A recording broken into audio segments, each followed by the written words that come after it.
Ladies and gentlemen, welcome to episode 9 of the Rich and Facts podcast. Today we have a very special guest. She is a dating coach, someone who's been in the field for over 10 plus years. She is based out of Boston. Let me welcome you all to Elizabeth Karina. Now, funny thing, this part of the intro got cut from the actual recorded intro. So I'm gonna, on the count of three, cut right to the start of the interview. So in three, two, one, go. Just to get the ball rolling, I'd like to know a little more about yourself. Where did your passion for, being a dating coach come from? How did this journey begin? Yeah. Well, for me, it's always been an interest. Like ever since I started dating, I was just interested in like male female dynamics, love, romance, attraction. And I felt like I had like very little knowledge, like basically no knowledge, right? Other than what's in pop culture. And so I went into dating and like I was confused about what I was supposed to do. And like there's so much information out there, but what's true, what's not true, what should you listen to, what shouldn't you? And I had like my own internal stuff going on that made it complicated. And so it was like, honestly, it was like a sticking point for me. It was something I really wanted and it was hard for me. And so I like put all my energy and focus onto it just to like understand it, figure it out. And as I learned and like applied things, I just liked helping friends and like talking about what's going on for dating or relationships with you. And, it's been like over 10 years now that I've really focused on this and like just deep dive into it. So that's really where it started. That's awesome. And, dating, like we were saying, before the interview started, I think, dating has definitely evolved over the years, and especially recently, just coming out of a pandemic where a lot of us, were locked up, alone, isolated, even people in relationships were going through some hard times. And many of them felt that they were alone, but they also didn't feel like, hey, I can leave and possibly go find somebody else because we were so restricted inside for so long. um, I guess, to sort of get the ball rolling, because your work, you tend to, you work with men and women, but you tend to work a lot more with women. What are some of what are from your experience, what are some of the biggest struggles in your 10 years of work that you've seen women deal with as far as dating and finding, the partner of their dreams?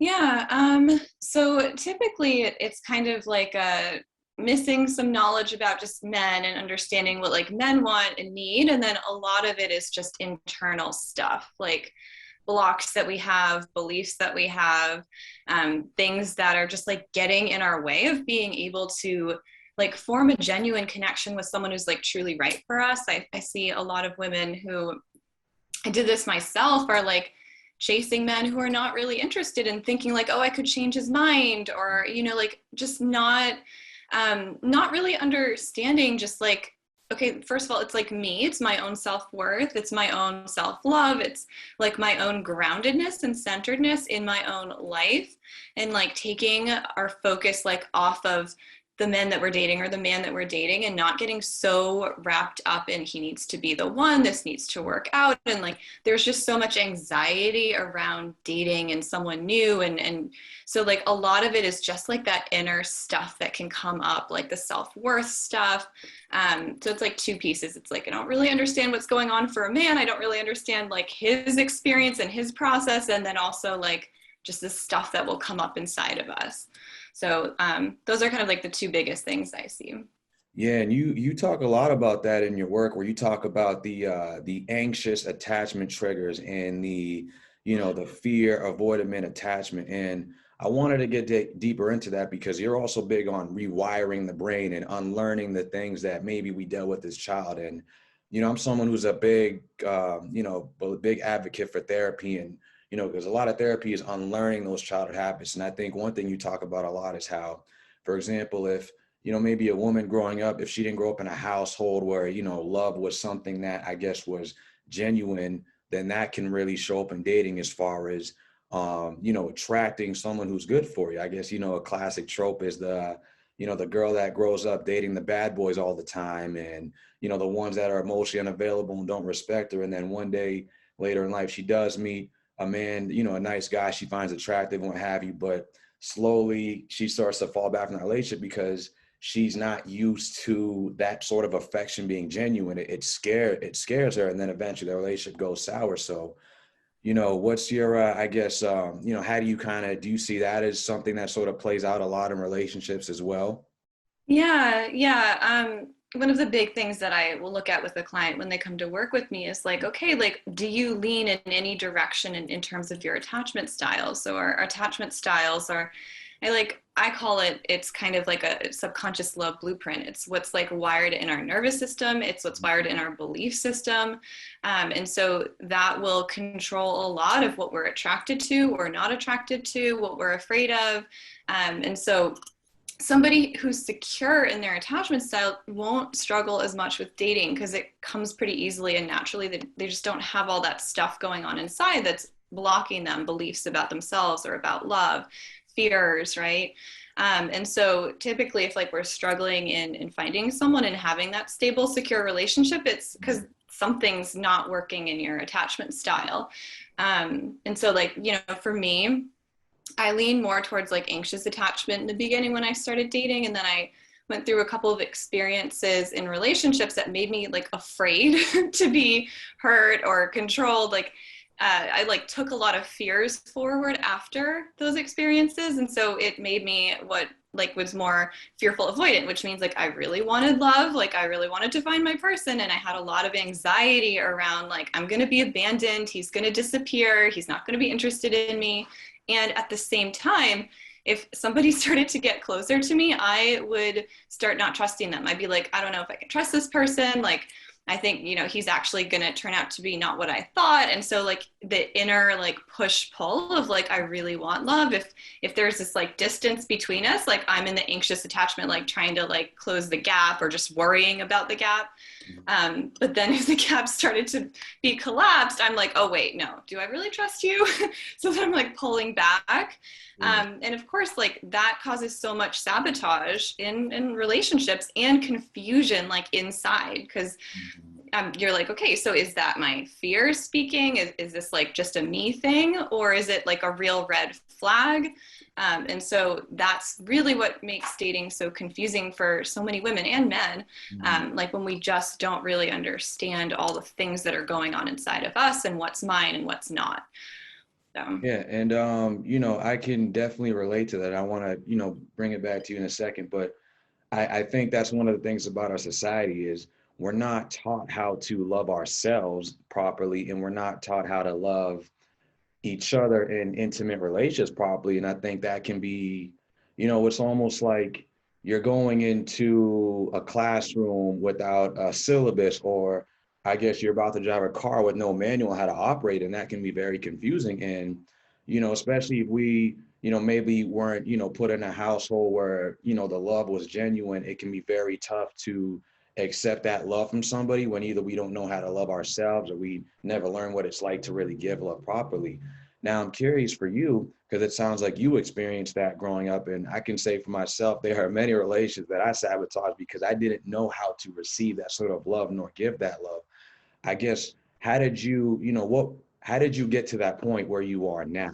Because, first off, I guess to add that, congratulations. I know you are, you've recently become engaged. And so, obviously had your experiences with relationships, both positive and negative. I guess, what was that process like for you from, the beginning of dating for you, where it was very anxious avoidance, anxious attachment, to, where you are now, where it seems like you're in a very healthy relationship? Yeah, you're right. Like everything goes back to childhood, right? Like the main issues with relationships and love, they always go back to something that happened, right? And so, that's where our beliefs are instilled. That's where our nervous system gets wired, right? So like for me, when I started dating and, I was in several different relationships and there were always issues, right? And I would just be like, oh, it's just him, it's not a good fit, right? He's avoidant, or, if, it was the guy who disappeared, which would happen sometimes. and I was not realizing how much I like came into play with anything that happened. So like I went through a lot of my life, like I was like trying to learn the right way to date, or the signs to look for, whatever. But just like not realizing that like me, myself, and my story and my background had so much to do with what was showing up and how things were turning out for me. Mm-hmm. And so it was, I was like, when did it start? I was ghosted at one point by someone I was like really into it.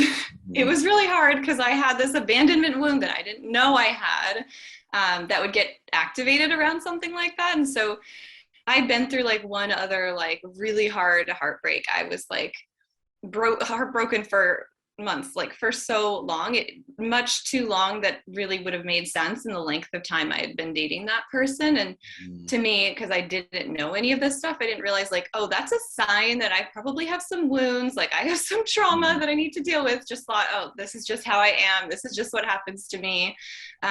So the second time that happened, I was at the point where I was like, okay, I think like I must have something to do with this.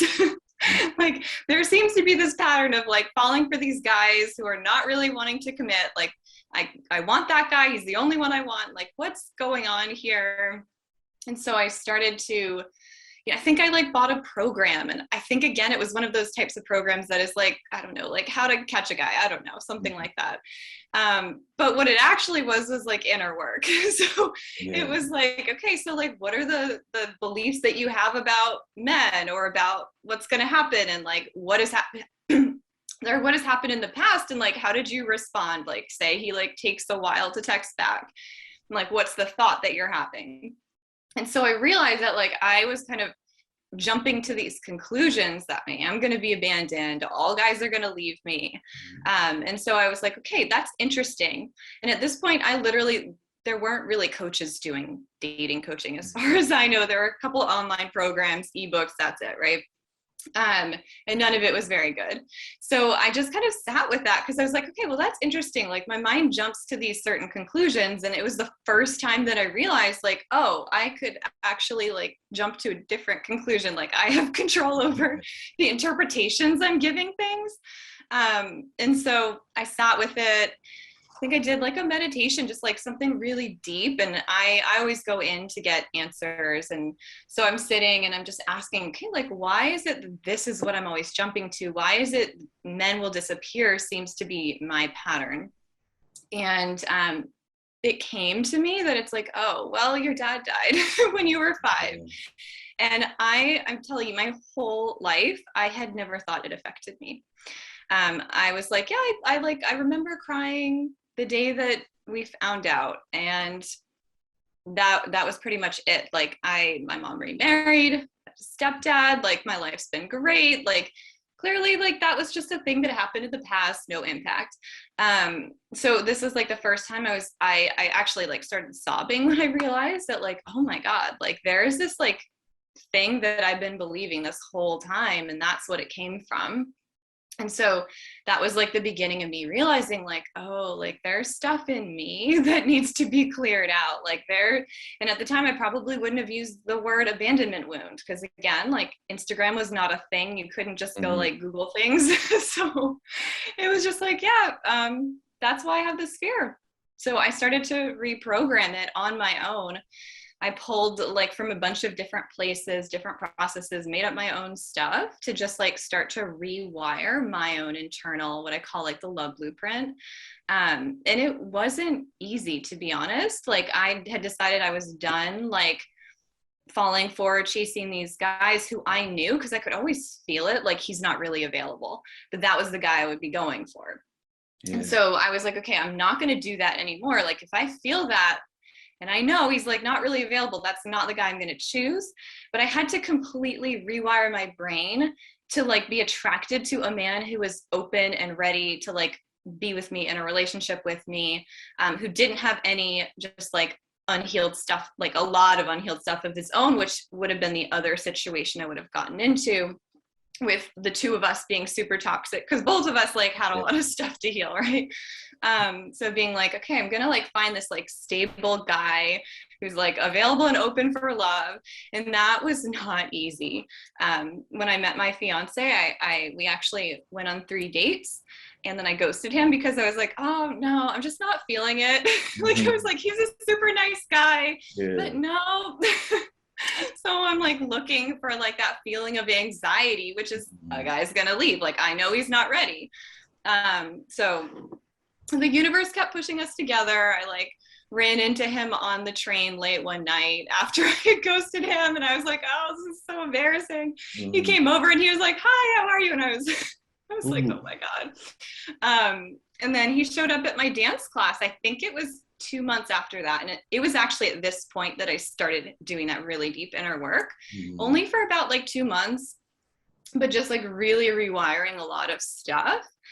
And the reason I had said yes to him in the first place to go on those dates earlier was because I had done enough stuff that I was like, oh, he seems like a good, solid guy, and I could start to recognize it, but still not enough that I was like gonna stay. Mhm. So he showed up at my dance class, and um, I after I like had to like wade in so slowly because I had so much fear. So it was like I have to observe him and I have to see how he is. And he Mhm. started asking me out again. And I said no several times still, even though I was like, I like this guy, but something in me was just afraid. Mhm. And so like it was actually a pretty rocky beginning for us just because of all of my stuff that kept coming up. And I had to keep telling myself and teaching myself, like, you're not going to run. Like, this is a good guy. Mhm. There's nothing wrong right here. Even though I would, at certain points, I'd be like, oh no, I think I'm not interested, or like I would see something that I would think was a red flag and it wasn't. So I had to do so much like self coaching to really rewire. It was not easy. And Yeah. all of this on my own, because back then, like, no dating coaches, like Mhm. there was nobody who could actually like guide you through that inner work process and like help. So Yeah. that's my story. Yeah. I mean, it's an amazing story. Like, you gave me a lot. I can't wait to unpack. And I just, first I want to say, I'm so sorry to hear about, the loss of your father at such a young age. I can't imagine, what that must have been like for you growing up. Obviously you shared a little bit with me now. So, it's, there's no way you can prepare for that. And,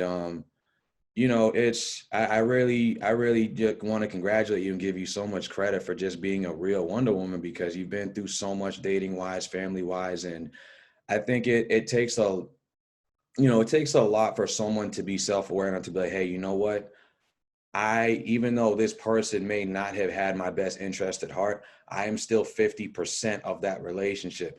Because I've had friends, who, were in relationships, and I realized like their girlfriends weren't the right people for them, but I had to be honest with them at some point, like, hey, well, maybe she wasn't the best thing in the world for you, but you still contributed to that. You stayed with that person longer than you should have, because you knew at that point the relationship was dead. It wasn't fixable, but you stayed because you didn't want to feel alone. And I understand that's real, that's authentic, but we still have to look at ourselves and see, okay, what did I contribute to that as well that made it not working for you? And that takes a lot. It really does take a lot, because you have to swallow your pride and say, hey, you know what? I'm going to take my future into my own hands. Maybe, this path I've taken hasn't worked. But the hard thing, even going beyond that, like you said, is to rewire and to really start doing that inner work of, okay, what am I doing here that's playing out? That's like, what energy am I putting out that is bringing these partners into my life? And, I think only by doing that inner work do you have that chance. And like you said, unfortunately, back in the day, there weren't dating coaches. And even from a mental health perspective, because inner work, a lot of that, can come out of therapy as well. And but back then there was such a stigma on that sort of self-work, self-improvement. If you told anybody, hey, I'm gonna get a dating coach, I'm gonna go see a therapist, people would look at you like you were crazy, like there was something wrong with you, when the reality is it's just like having a regular school teacher or a nutritionist, or like a fitness coach. It's just someone to help elevate you, to get you to a better level. You don't necessarily have to doesn't necessarily mean that you're less than anybody else, because you're not. It's just, hey, you want to grow. There's pain that you want to heal and elevate. And so I think that's so awesome for you that you were able to get to that point and get to where you are now. And, it sounds like your story with how you got to your fiance reminds me of like a Disney movie with a mix of like an episode of Two and a Half Men. I saw like a couple years ago, but it's I think what you're saying really resonates with me, and it resonates with so many women as well, where it's like, yes, you do meet that. You did, your fiance, you did feel like that person was good for you, but it was very tough to really get yourself involved with them because, growing up, you lost your father at a very young age, and that obviously had an impact on, love and attachment for you. And so to see that in another man, someone who really, maybe gave you a similar vibe to what it was like growing up with dad, that can be really tough to sort of have that come back to you in any way, shape, or form. So, I think it's definitely one of the hardest things for us growing up as we get older is unlearning the things that are not working for us and learning the things that do work for us. And as you've seen in your experience, that can take a lot of time. And even when you're in the mix of it, you are still going to go through the motions and have times when you pull back and it doesn't work. But, that's all a part of being human. And, I'm so happy for you that you were able to come out of that on the other side. And, now you're engaged to your fiance, and it sounds like you guys have a very bright future ahead of you. Yeah, I think part of like the most important thing, I think, when someone first comes to work with me is like not just wanting to blame everything else in your life for like why it is the way it is, right? Because it's true, things happen, right? Like really hard things happen. We go through tough relationships, things in childhood, but then it gets to be at the point where it's like, okay, that happened, but is that going to define my future? Mm-hmm. Like, am I going to play that I'm the victim to this forever? I'm going to be like, okay, like, but what can I take responsibility for now in my life to actually create what I want? And I think usually like that's kind of the point that you get to when you go to therapy or you hire a coach, is like that point when you're ready to be like, okay, but like somehow I'm co-creating my future at least, right? Mm-hmm. So let me do what I need to do so I can create what I want. So, yeah. And, you touched on this a little bit earlier, but you were talking about the spark, and that was something I wanted to talk to you about, the spark and the love at first sight.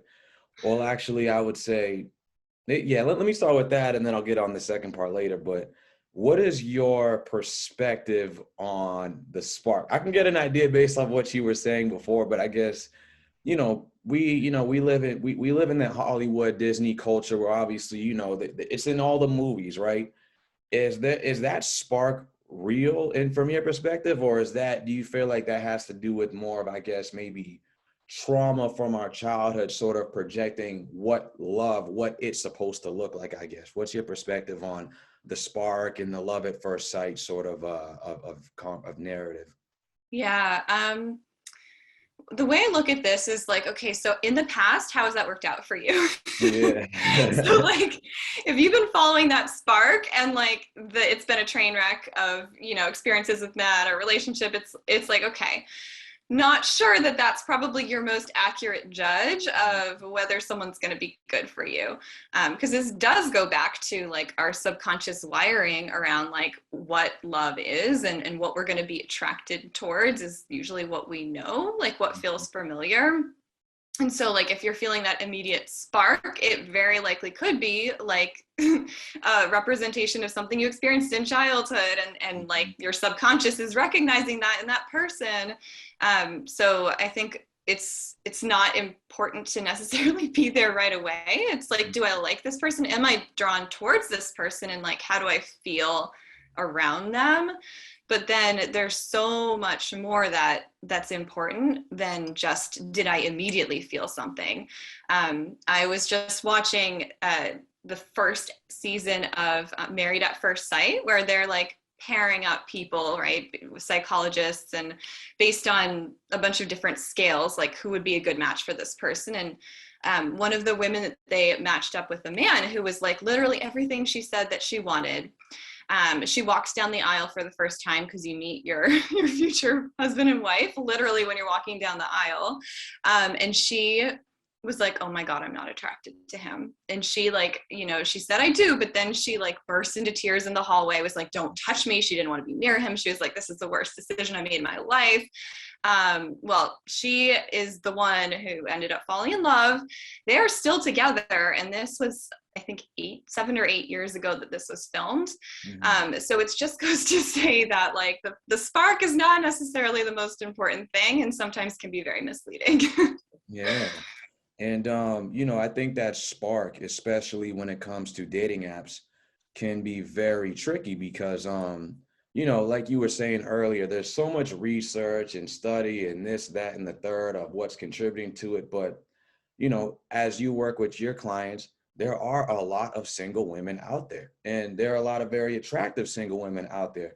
And, when it comes to dating apps, I remember hearing about this article, and it talks about how, women tend to have X amount of many more options than men, like way more options. And that makes me kind of, at the same time, I wonder if a lot more options turns out to be too many options for women, for, many reasons. But I wanted to kind of get your perspective on it first. And, from your experience with your clients, what has the impact of dating apps been on women in, in the modern day? Oh, I'm so interested that you said that. So is that something that men are talking about? Like, oh, the women have too many options? That is so funny Yeah. because I will tell Mhm. you, my clients say that about men. Yeah. Yeah. Oh man, that's hilarious. But honestly, this is why I love having this conversation because you only learn so much by being on one side of the spectrum. If you really want to get deeper into the conversation, you have to get other perspectives outside of, like, whether it's a group of men, your friend group, or what have you. I was just well, because in my experience, like, most of the guys I'm with, it's kind of like, all right, we swipe right on everything, and then depending on who matches back, that's kind of how you decide, who you'll go on a date with. But I remember having this conversation with one of my buddies, and like two of them, one was a dude, the other one was a girl, and and we were talking about how it seems like a lot of women have more options, specifically on dating apps, and it had me thinking, well, I think that works against women in the sense where when you have that many options, it's very tough to be present when you're going on a date with somebody because let's say, I don't know, let's say you go on a date with someone and you had a great time with them. You found them attractive and you definitely do it again, but maybe in your mind you didn't feel that spark or that maybe it factor that maybe you're used to getting. And instead of thinking about possibly going on that second date, immediately you go on your phone and there's like 20, 30 notifications of like, 30 more guys, ready to go on a date with you. And I think that can make that very challenging for a woman because it's okay. We can't treat people like a grocery shop transaction. It's very tough to get to know somebody on just one date. And it's like if you're kind of going one, it's like you're not really given enough time for you to get to know that person, get to know if they're really a match. But that can be tough because it's so easy to have that the grass is always greener on the other side, or what else is out there that's possibly better, sort of thing. So that's why I feel like having a lot of options can a lot of times turn into too many options, and that can be very overwhelming. But that's just from one angle I've seen it from. I'm curious, and obviously I want to talk more about what you've noticed in working with your clients. On that topic, I kind of wanted to know what your perspective is and what you've kind of experienced from working with your clients on dating apps. Yeah, it's funny. Because like I said, my clients will say that I used to feel that way when I was on dating apps. I was like, oh, there's just like too many people, right? And I would think that same for men, like they've got too many options, like, it's so easy to just move on.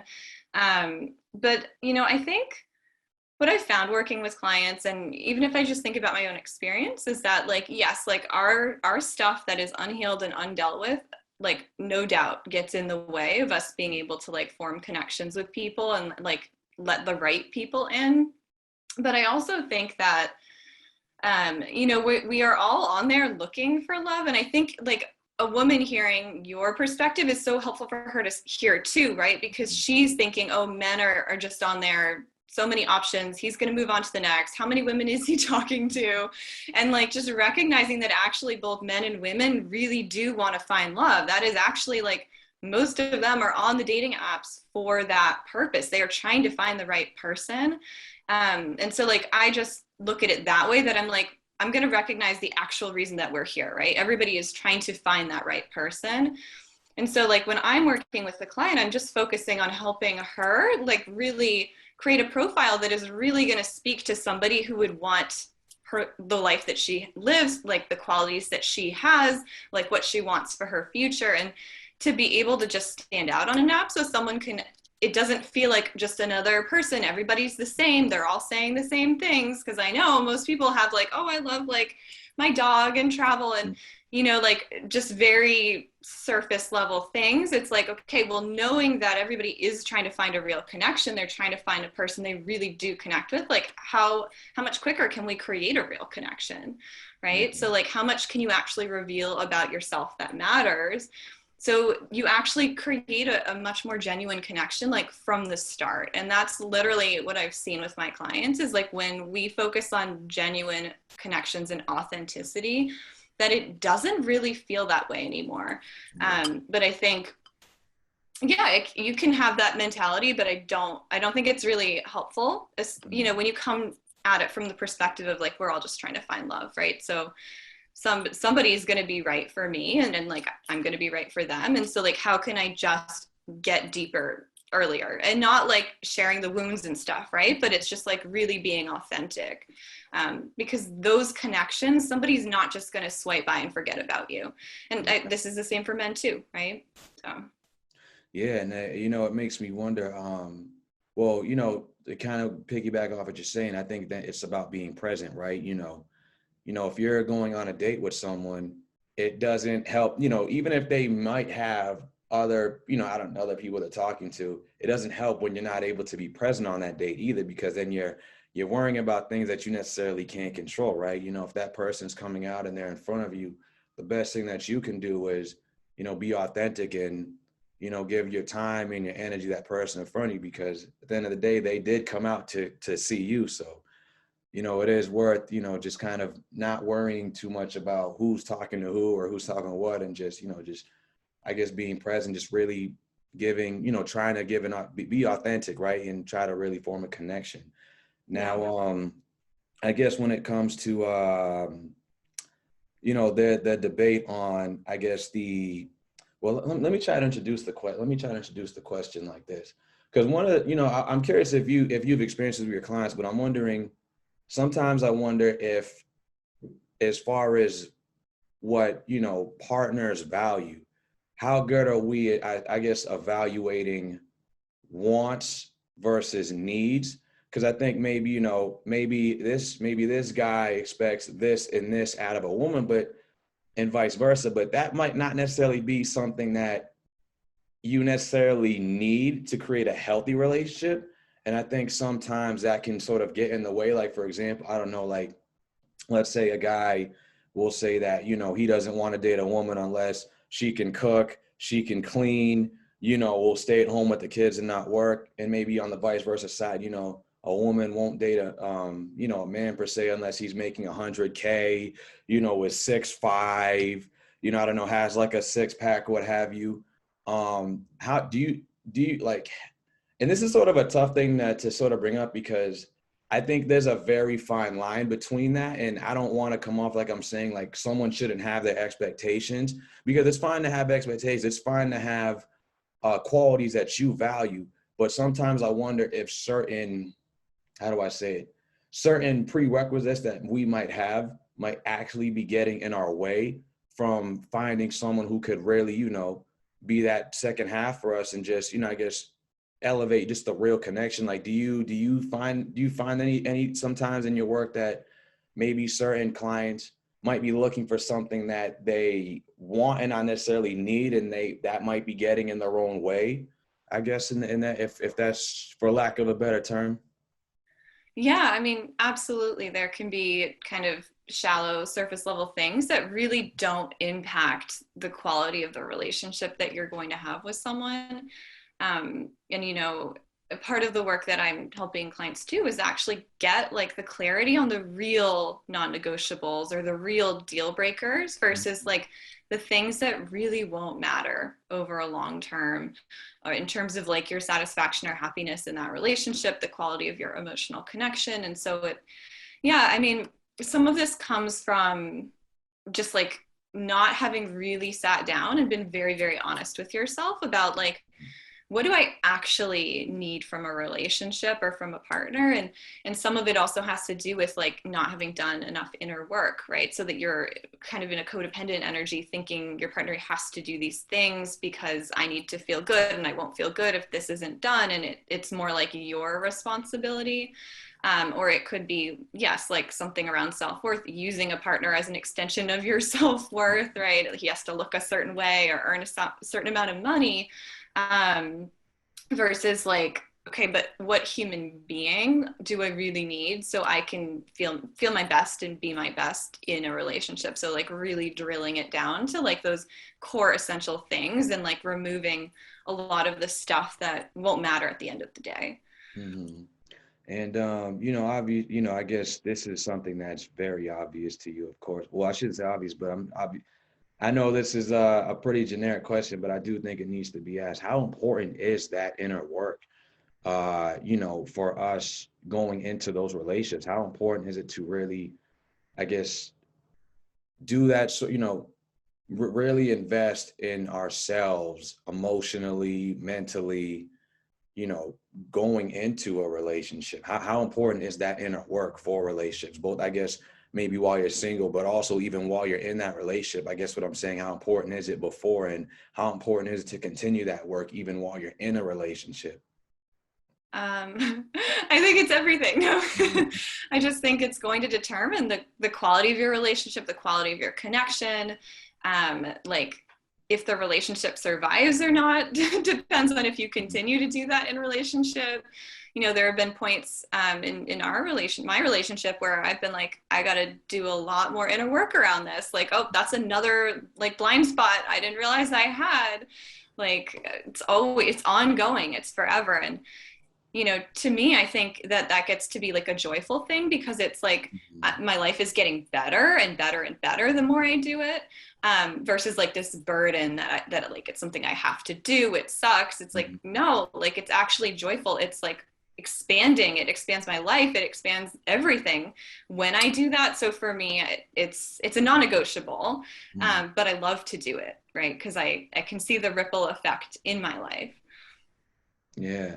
And another reason why I asked that question is because I feel like this happens again. I'm gonna bring up the whole Disney Hollywood thing, but and I'll give personal examples from friends, but I almost get this perspective. I think that there's this idea that once you get married or after a certain couple years in the relationship, maybe past the honeymoon phase, I think we have been programmed in our society to think that, once you get past a certain number of years, a threshold, that everything works itself out, right? There's no more of that relationship work to grow and evolve. And that's why, a lot of relationships do fail after the honeymoon phase.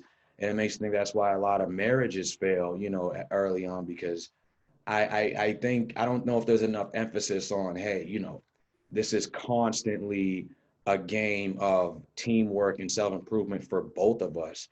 Um, I guess, do you see that at all? I mean, am I kind of looking at this from, I guess, like a blind side view, or do you see in your work with your clients where it's like there's almost this, well, man, I really, yeah, I'll finish with that question first, but I guess I kind of already asked that part, so let me not backcheck on that. I'm sorry, but I guess to kind of flip it, what are some of the biggest issues that you see that your clients go through, from what you're able to share as far as like them dating and finding their partner. In terms of their inner work, like the biggest challenges. Well, I would say generally speaking, Oh, whether okay. it's online or whether it's, after the first date, or I don't know, maybe they're in a relationship and, you know, like, I don't know if you ever had clients that were in relationships and they went to you for advice and I guess had to, like, you know, bring the energy back, the romance back, so to speak. I guess, what are some of the biggest struggles that you've noticed that your clients have come in with? Hmm. Um, so I think there's like different kind of levels or different areas that people come to me and they're like stuck in that place or struggling in that place. But Mhm. um, I think the biggest one in terms of like if we're talking about like a single woman is around like self-worth and self-love. Mhm. That tends to be the biggest, like if I boil everything that's going on for them down, like it's usually that. Um, and so like doing the inner work around that is changes everything, right? And there can be like smaller things, you know, like more practical things that we can do along the way, like I said, like understanding how to use it, your dating profile effectively to be meeting men who are going to be a good match for you, so it doesn't feel like, oh, like I'm just one of a million women, right? So like kind of the practical aspect of that, I get a lot of clients who you know, I look at the profile and I'm like, well, I know why you're not attracting the kind of man you're wanting to attract, because like the profile is not going to be attracting him, right? So like some of it is more like the practical. There's stuff just about like how to date. We're not taught this, like how to show up on a date, how to like be on a date. And so like I've had clients who like dating's not going so well, but then when we look at like, okay, but what's the energy that you're bringing to that date, how are you being on that date, how are you communicating with the man on that date, like that's such a block. And so they'll be like, oh, I don't like, I'm another man I'm not interested in, or like it felt whatever, something was off, you know. But we look into it and we were like, okay, but like what's the energy you brought to that date, like how Mhm. are you being on that date? Not understanding the dynamic between a man and a woman in a romantic kind of setting. Mhm. So it can be that. Um, yeah, I feel like those are the big ones, right? All the attachment styles that are insecure attachment styles, they all boil down to is self-love, self-worth. Like that's kind of the center of the problem, and it manifests in different ways, right? Yeah. So yeah. Well, I'm glad you brought that point up because I was literally having that conversation with one of my best friends recently, right? Just specifically about the practical part about the dating apps, you know, the sort of how you're carving your profiles. Because, you know, I can share this story because I have this good relationship with him, but, you know, basically, you know, one of my friends reached out to me and he was like, hey, you know, like, are you on dating apps? And I was like, nah, man, you know, they're not going well for me. I don't, you know, whatever. I don't match up with the type of people I want to go out with. And when I showed him like my dating profile, he was like, all right, listen, Rick, there might be one picture here, one picture that you can put on this dating app. Like, you are not going to attract the type of girls you're looking for if your profile is looking like that. And, you know, I was kind of like, well, damn, you know, what kind of, like, you know, like, give me the playbook. Like, what pictures do I need out there to sort of make it work? And, you know, one of the things I kind of got out of what he was saying, one of the main things was, okay, the pictures that you put on Instagram, you might not necessarily want to put that on like Tinder. There, you know, Mm-hmm. you can tell, I'm sure you've seen that before. There's levels to, okay, you know, you might not want to look like you're 21 at 26 or 29. Like, it's okay to go out and have fun for one thing, you know, it's okay, you know, to have your fun pictures, but on this specific platform, on this domain, there's a certain look that is going to Mm-hmm. get you in the door. And you might have the personality to make it work, but as far as dating apps, there is a certain level of cleaning up, you know, that you do need to have on that app if you want to attract some people. And it sounds like it works the other way. It works, it's coming on both sides for both, you know, women as well. You know, maybe, I don't know, I don't know what, you know, what X amount of many person be posting, but it seems like that part of it does matter to what sort of profile you were creating on these dating apps. Hmm. Yeah. Yeah. But you know, I guess to kind of go bigger into the dating aspect of things, um, you know, we're in interesting times now, right? Like, you know, we obviously, this country has a history of not, you know, treating women with respect, both economically, emotionally, what have you. Now we're slowly transitioning to a time where, you know, women are able to have more opportunities to lead businesses, et cetera, et cetera. You know, recently, feminism has made a big boom in this country, the Me Too movement, of course. I'm curious because obviously, a lot of men are being held accountable, which they weren't before. I think that, but I wonder, is there also that sort of group in the middle? I've noticed that there is a group of men in the middle who I think are somewhat confused on, I guess, maybe how to approach women. They might not feel comfortable approaching women, maybe at the gym or the bar or the coffee shop, because they don't want to come off as maybe creeps or be in the way. I guess, like, for advice for men, like how to where it, like, how do they find that middle ground where they find, they might, if they, they come in with, parent intentions, obviously they want to get to know someone they find interesting. How do they, I guess, approach women in a sense where it's not going to be creepy, but it's authentic, and not, in the way, I guess, in that sense of the imagination. That is such a good question. I literally have been making modules on this right now for my female clients because I'm like, look, men are afraid to approach you because they don't Yeah. want you to say you're harassing them, you're a creep. So like you need to be making yourself open and making it clear to men like, hey, like I'm not going to bite your head off. Like I want you to approach me, literally teaching them how to do that. But yeah, on the other side, I'll say, I met my fiance at a dance workshop, and because I know the things I'm teaching my clients, like I let him know I was open to talking to him.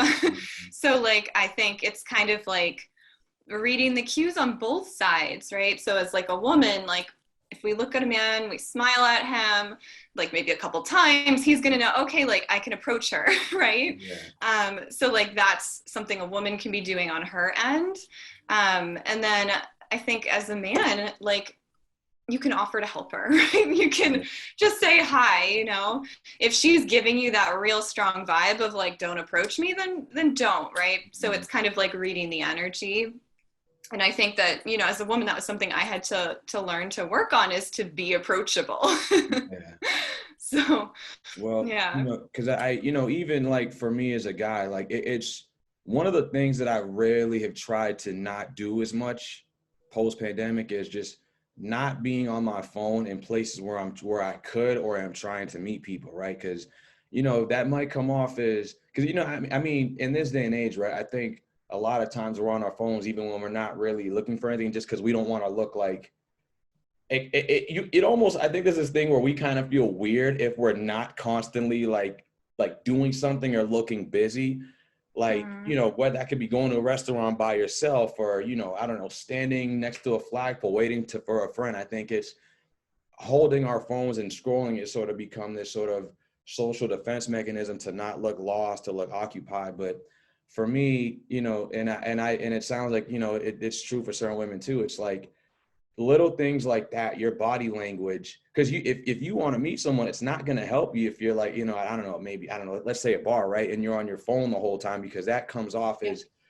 you're not approachable, you're more occupied with doing something else. So, just to piggyback what you're saying, it sounds like, as men, it helps us to read the cues and to pay attention to signs, but on the other side, women too, like it helps both sides if we're putting out the sort of energy that we are approachable and we are comfortable being approached. And if it's not the right person, then, obviously we can work through, telling them, hey, thanks, but no thanks sort of thing. Now, this is another cool question I thought would be, on the certain topic, but I mean, we kind of dived in this, but I do think we're in a time now where with social media, or let me start with this. I'll go with the social media. The impact of social media on dating. How, if any, have you seen social media's impact on dating in, I guess in the modern day, for better or for worse? What has your perspective been on it, whether that's, interaction with clients or your own personal experience? Yeah, I mean, I don't remember ever adding any man onto my social media unless I like was more serious about dating him. And even then I could have waited a while. I like was pretty private about it. I know like with clients, especially clients who lean more anxious attachment, like it can be a real suck of time and energy, because it's like, oh my God, like women are liking his post, he's online, why isn't he messaging me back? And so like honestly, like the less that you can have to do with that, the better, because it's Yeah. just not helpful. Because I can, it spirals, it can spiral you. Mhm. You know, too much hyper awareness around, is he online, is he offline, what's he doing? So yes, I've seen it add a lot of confusion to dating. Mhm. Yeah, and I think, I wonder even as far as so, obviously before Instagram and Snapchat, you would ask that person you're interested in for their number. Whereas now there's sort of more, I notice more men are asking women for their Snapchat or their Instagram. I guess like, is that a like is that a good I could say is that a good idea, but I want to ask in a better way, I guess. Does that help or hurt men in the long run as far as, I guess, if they wanted to go on a date with that person, maybe I like, 'cause I think some of the, hey, I'm going to ask you for your Instagram or Snapchat is, it doesn't, it doesn't come off as aggressive, I guess. Like, I don't know, I wonder if for guys, I think for us, if some of us, it feels like there's a little more leeway, right? Like, I might be, we follow each other, if there's mutual interest, maybe we message or like a couple pictures and comment on stories, or as opposed to if I add your number, it might feel a little more direct. I don't know. Does that help at all to I guess, are guys better off just kind of just, keeping it sort of semi old school, asking for numbers, or is there something to this?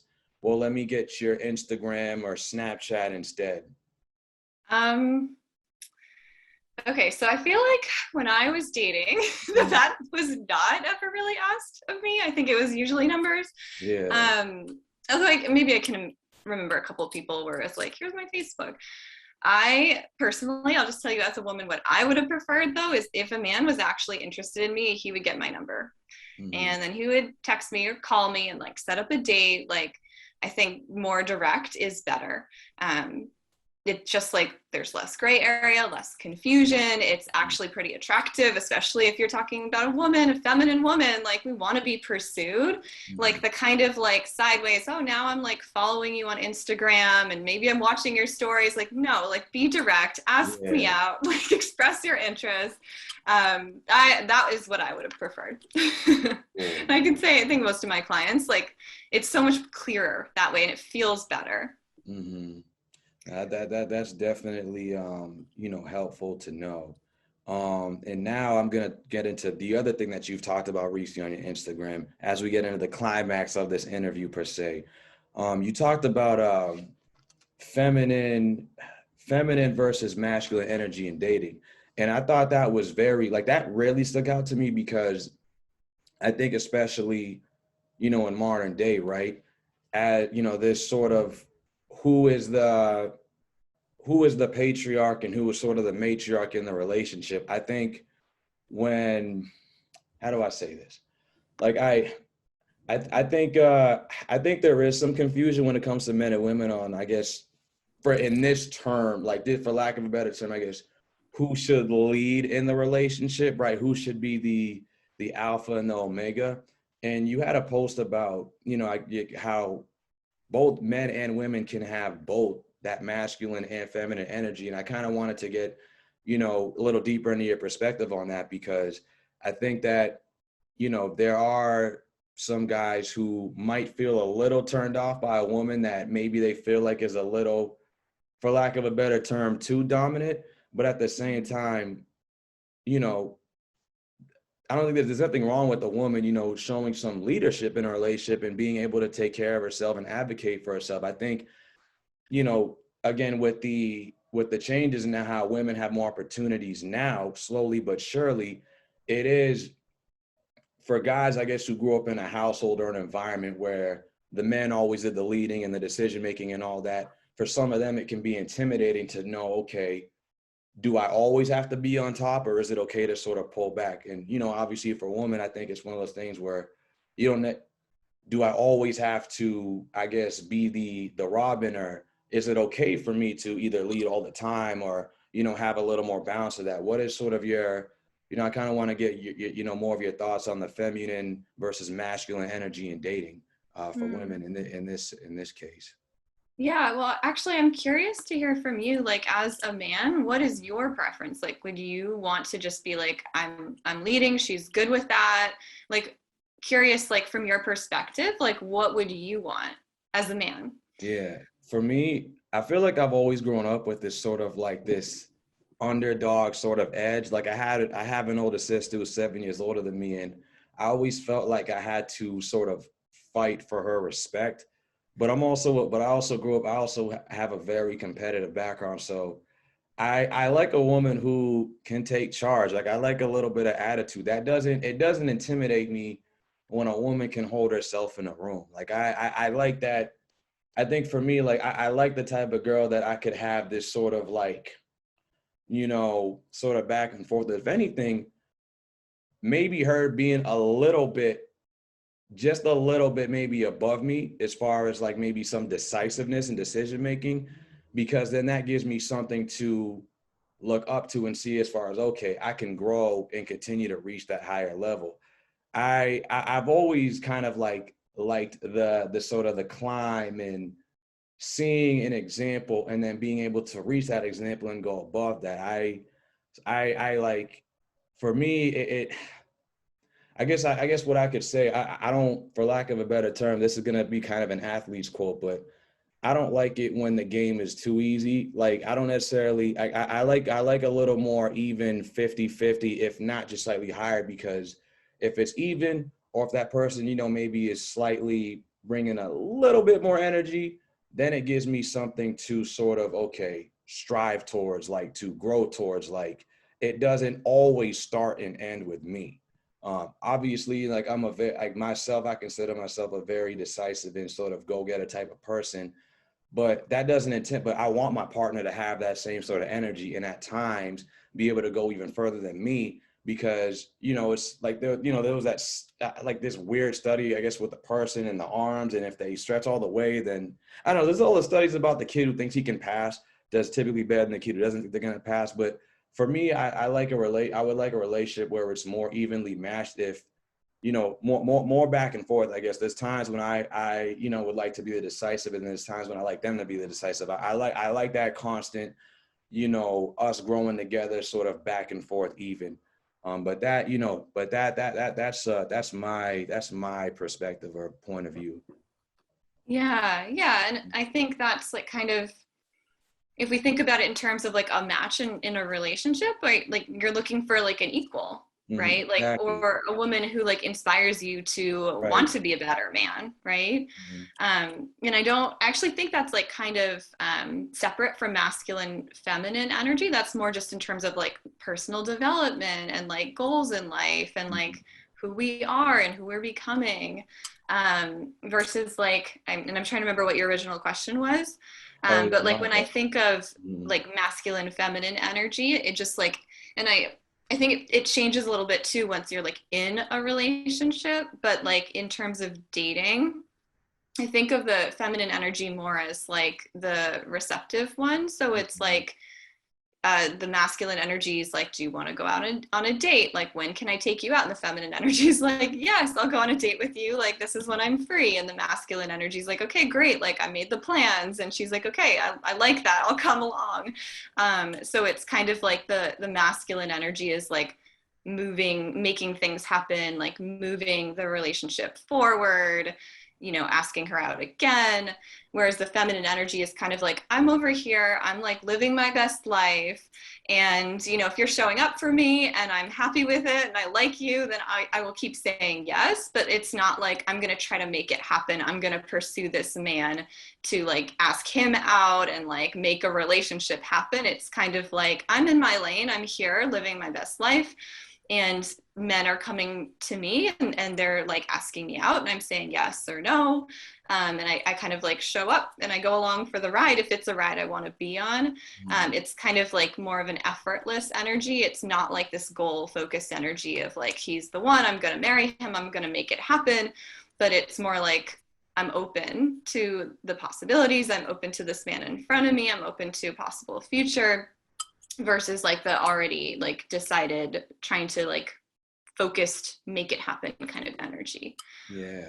And you just brought up something which will be I guess my sort of last question before I get into the sort of the two closeout questions. And of course, this is another one of those studies that I don't know was out there. I didn't find the article. I just sort of heard it from somebody who, recently, like this podcast I follow who talked about it. But I guess the research study was, talking about the main reasons why men and women are single. And this research study came out with these three answers. And I guess the first one was that, both men and women don't know how to read the signs of when somebody is, flirting with them or finding them attractive.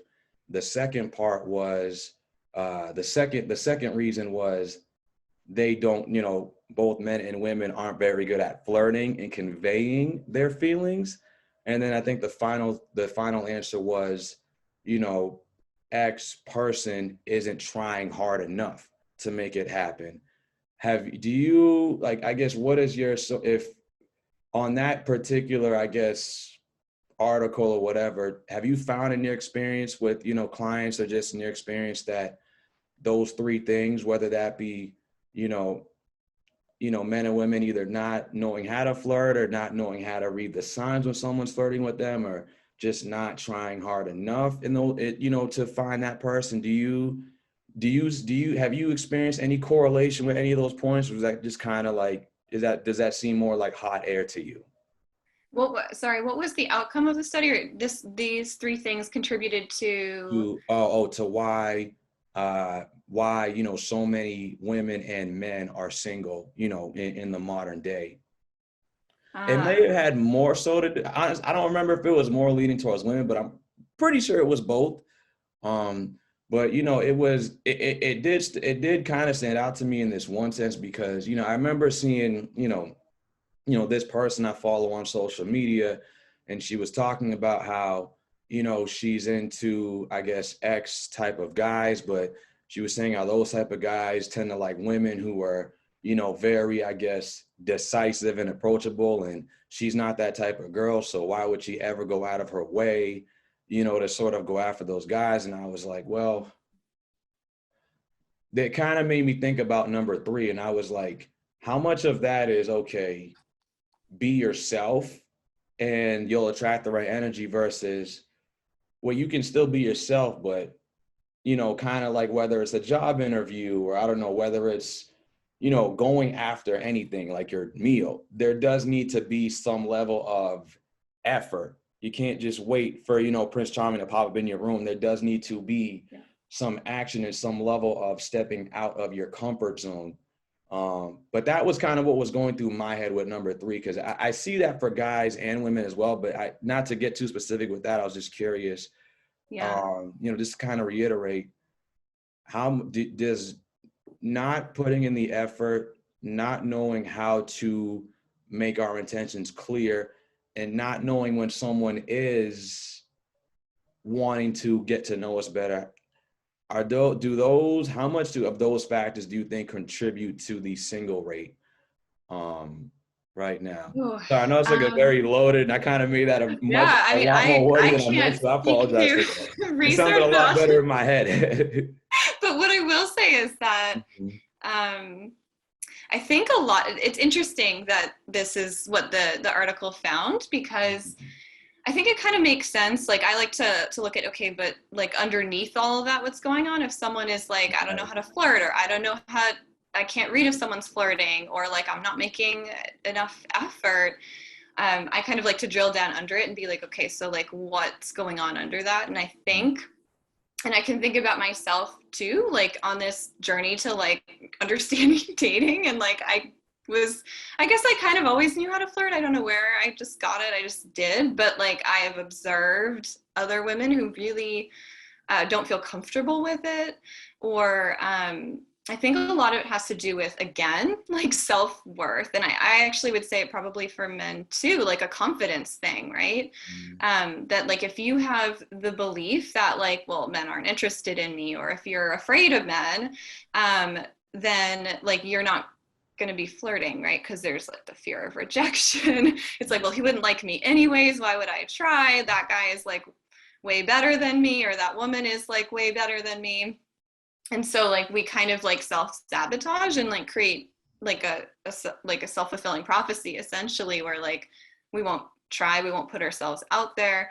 And I know like for a lot of the women I work with that this can come down to, it's like either a self-worth thing or like a fear of being like seen, a fear of that attention that they might get, fear of like interacting with men. And so like not, because I think everybody naturally does know how to flirt. It's just that we can like not allow ourselves to, and maybe have like fear or shame or something around it. And so then of course, like if we're not in that like vibe of like connection and love, like we're probably not going to recognize that in someone else either, because again, like the belief like they're not interested in me, why would they be interested in me? Maybe I'm afraid to get too close to someone. I have done that in the past, or like there was a guy who was clearly flirting, and you know, I think it was my mom was like, that guy was flirting with you, and I was like, what? He was? No, but I kind of knew, but it pretended I didn't. So yeah, I think it like some of it is like the internal stuff, including like not being willing to put in the work, right? You're going to have to make a dating profile, or you're going to have to go out and meet people, and you have to be open to meeting people. So even if you put yourself somewhere, if you're not open to connection, that won't happen. So I don't know the research on numbers, but like it does make sense to me that that would definitely contribute because of kind of the belief systems that could be underneath why that's happening. And yeah, you know, now to just kind of transition that to the sort of closing questions. You know, I guess, you know, obviously I know you're a coach. I don't want you to give, you know, you don't have to give away the whole playbook, but you know, if you could share a couple tips, you know, I guess for our, you know, our listeners, you know, particularly the women, what advice, you know, would you give to women as far as finding their partner, you know, in the modern day? Like what tips can they do to, I guess, you know, whether that's improve themselves or just improve their chances of you know, of dating. Just how can they get to that next level and, you know, learn how to start to love themselves and be able to manifest that love into you know, their dream partner. What advice would you give to, you know, women listening right now who are looking and want to get Yeah. in that area? Yeah, I mean, I would say the first thing is start with your inner work. Like, start with yourself, your relationship with yourself. Work on healing the stuff that's there that's keeping love away, right? So, like, number one, and this is really the thing to do, is like the basis of everything. The actions that you will or won't take will naturally, much more naturally, come from it when you're already in that place of like you're good with yourself and you've done your inner work. So that's like number one. Number two is like learn about men, learn about relationships, like learn about love. Like these are things that we don't learn in school. Mm-hmm. Most of our families are not great examples of that. So like society is not a great example of this. Like most relationships are not doing so great. So like learn those things because you've got to go out and find it. It's not going to come to you. And a lot of this stuff, it doesn't come naturally. Like it goes against our instincts and our survival system that like we're wired for. So it's something you have to go get. You have to go find that. Yeah, and then I think number three, and you kind of touched on this, is like you've done your inner work. You've like learned what you need to learn about just men and relationships and how to show up. And Mm-hmm. then you have to go put yourself out there. Like go do it. Like find the thing that feels really good for you to do. Go meet men, like get experience with dating, get experience with meeting men, like get on the apps, go places, like live a full life. So I think that's my third one. Yeah, and Elizabeth, of course, I want, you know, so our viewers can know where to find you. But before then, you know, my last question before we close out, is there anything that that you would like to address that maybe you feel like I haven't addressed yet, or do you feel like we sort of, you know, covered all our base? I just want to make sure like I, you know, you know, I guess gave you the chance to, you know, kind of tell your story and what you do. Yeah, no, I think we covered a lot. I've Yeah. got nothing to add right now. Cool. Well, yeah. So, you know, before we close out, where can our viewers find, you know, where can our viewers find you if they want to follow you and get to see more of the work that you do outside of, you know, outside of here? That's Yeah, our yeah. podcast. So I'm on Instagram at Elizabeth Karina Coaching. And I'm also on YouTube, also at Elizabeth Karina Coaching. And Instagram is the place that I am the most often. So that's probably the place to go if you want to follow me. But there's a lot of content that is up on YouTube as well. Awesome. Elizabeth, it's been a pleasure. Thank you so much for being willing to come on to my podcast. I had a great time getting to know you. I'm probably going to publish this, if not next week, the week after that. But I will give you the update on when I do.